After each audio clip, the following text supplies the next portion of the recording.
Hello again, everybody. One thing I noticed we need to cover real quick is the setup of your turf. This is going to be a video for newbies and all the way up to well experienced players. Something that I've noticed over time that we've needed to improve on, and not saying that my turf is set up perfectly because there is some stuff that I needed to work on. But let's go in here and see what kind of setup we got here. All right, everyone knows over here to the far left, you got your treasure trove, and you also have this spot here for an altar. You can't build the altar until you have prison level 17, which costs a lot of gems, so be prepared for that. As you can see, my prison is only level 9 at this point. That's your battle hall here. This here is your trading post. The trading post is actually more important than most people give it credit for because every time you upgrade this thing, you see that right there. It says supply tax minus 3%. It takes a little bit off of that supply tax. So when you send resources to someone or send resources to your bank, it doesn't cost you as much resources in taxes, so you don't lose as much. So having that leveled up is actually very important if you are the type to send out a lot of help to other players and give resources. Your embassy is also another building that gets left to the wayside that is very important because this allows you to up the reinforcements. Say a player rallies on you with 350,000 troops, or you're attacked by a higher level player with 400,000 troops. I have my embassy to level 23, which means I can hold 500,000 reinforcements plus my army. So that helps out a lot when you're being attacked by a powerhouse player with a lot of troops. And you have your academy, which is very important. It goes without saying for research, which is the most important aspect of the game. Your research takes top precedence over everything. Your workshop is it's important, but at the same time you can kind of let it go a little bit. You do have to level this up to get your castle level up because your castle wall requires it to be at castle level for the upgrade. So make sure you're always keeping your workshop up to date. You can also build better gear as you level that up. Switching over here, this is what you start out with right here: your castle, an infirmary, a barracks, your vault, your shelter, your watchtower, and your wall. These things right here are staples. You always need to have these leveled up. Your vault is because you can protect more resources from being taken when you are attacked. Your barracks is obvious for troop training. Your infirmary is obvious for healing troops. We'll get to the infirmaries here in just a second. Watchtower, a lot of people don't understand the importance of the watchtower, but as you upgrade the watchtower, you get more info. Now, if you go into that little information right there, it will tell you different things for each level. As level 1 just alerts you to incoming armies. That's all it really does.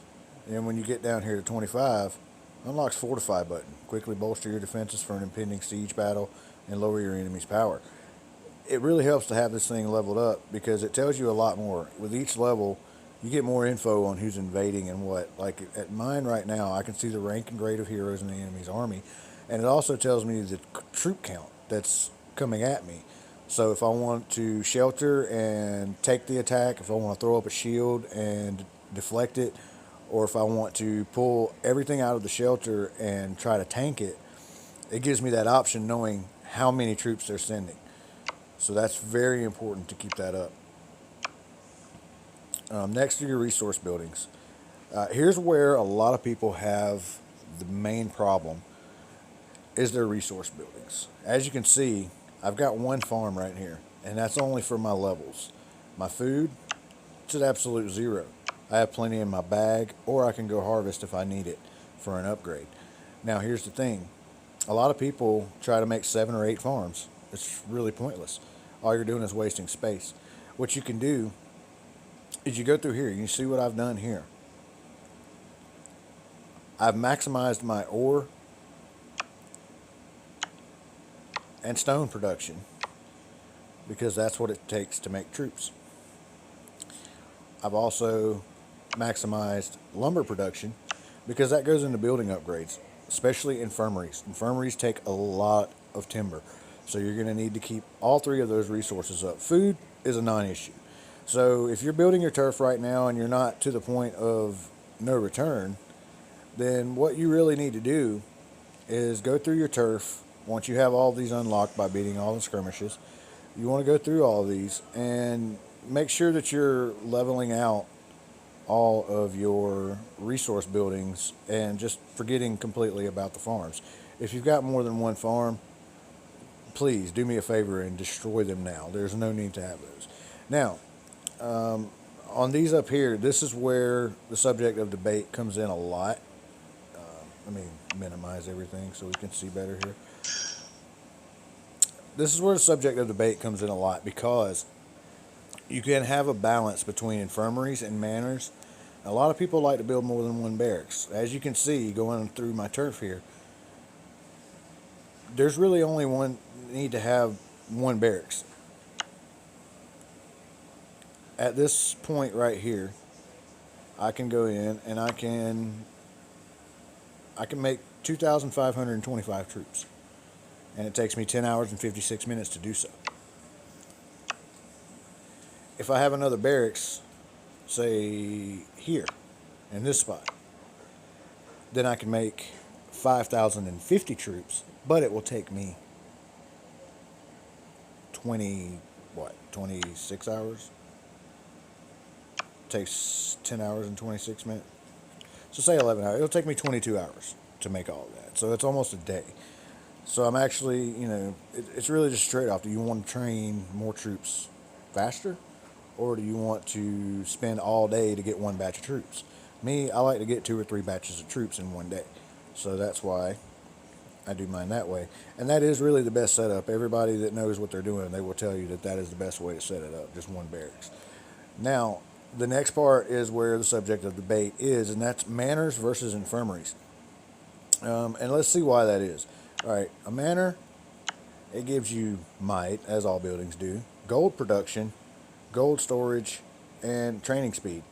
That's why it's important to have manors, plenty of them, and keep them leveled up. It's because of that training speed right there. Also, that gold production is a bet. Take a look at this. I'm at 188k gold, and I just zeroed out my gold maybe 15 minutes ago. So that's my gold production. It is just through the roof. My gold produces fast. So that's a good reason to have manors. Now, your balance of how many infirmaries, as you can see, I have 1, 2, 3, 4 infirmaries. Now, as I build more troops, I'm probably going to tear one of these manors down and have more. But right now, as we can see, I'm a little low on troops. I only have 84k. So that means that I need to train. So that's why I have all these manors, so I can train them faster. Now, once I get above what my infirmary capacity is, which right now is 120,000, once I get above that, I can tear this sucker down, build another infirmary, level it up, and that'll give me more capacity. At level 25, each infirmary gives you 40k capacity at level 25. So therefore, if you have 5 level 25 infirmaries, you can house 200,000 injured troops, which is really going to be important once you get to the higher levels. We have a guy right now that's close to 1 million troops, so he's going to need all the beds that he can handle. He doesn't really need to train them that fast because he has so many. Where in my case, I'm low, so I need to train more troops faster than what I need beds for, because I can cover all of my troops with my beds. And that's pretty much the setup of your turf is what you want to do. Like I said, manor versus infirmary, it's really just up to you in the long run of whether you want to keep training troops that die from being attacked or attacking, or whether you want to be able to house them all in your infirmary, or whether you just want to bang out troops fast. It's really up to you. I like the 4 to 5 infirmary and the rest manors set up myself because it's really the best of both worlds. It allows me to hold up to 200,000. If I can keep 200k troops in my barracks at all times, then I have a I have a full-size army that I can do anything I need to with. So, having more than that really isn't that important to me personally, but you may think otherwise. So that's pretty much it for this one. And if anybody has any questions on it, feel free to drop a comment and we'll try to answer what we can, or we'll just do another video to show everybody what the deal is. Thanks, guys.